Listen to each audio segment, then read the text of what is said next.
I see some comments coming through here saying it's our responsibility. It's not just for the citizens to ask questions of our leaders, but again, you also highlighted that the need for us all to stand up. You were going to say something about that. Yeah, yes, I was going to say that we shouldn't see our fight against corruption and for transparency and accountability as something we should understand as an episodic effort. We should understand this as a continuous process.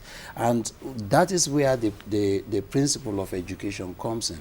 I will suggest that civics as a subject be reintroduced across the board in our curriculum in schools, up to primary schools, so that children right at the kindergarten level, at the primary level, secondary school level, will know that they have a responsibility to hold governments to account.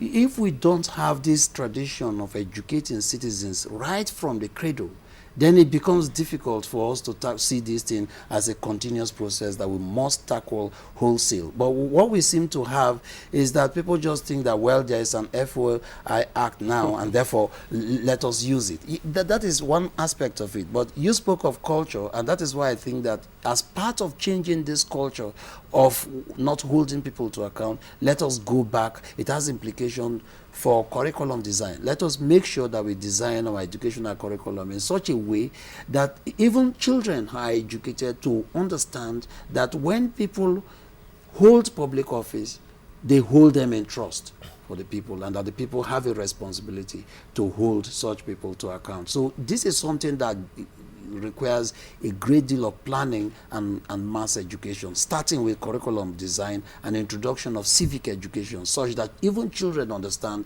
that they have a responsibility and power to hold people to account. So the job of mass enlightenment is an elaborate one that covers a great deal of continuums within the process. So we need to make sure that there's education. There is the last speaker said something about how the media is doing a lot. I don't share that kind of optimism.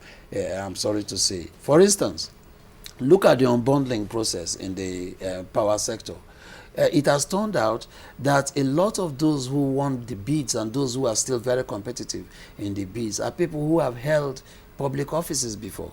Now, the power sector is a sector that requires extensive technical expertise and extensive financial resources. And yet those who are bidding in the process are those who have held public offices before. We know their salary profiles. So how come these are the people who are very active in such a bidding process? The media has a responsibility to investigate. They need to activate this law to know how these people came by, all of these resources. So these are basic things that the media has to do, and they can't do it episodically. They've got to do it as part of a commitment to a broader professional practice. So this is just my own perspective.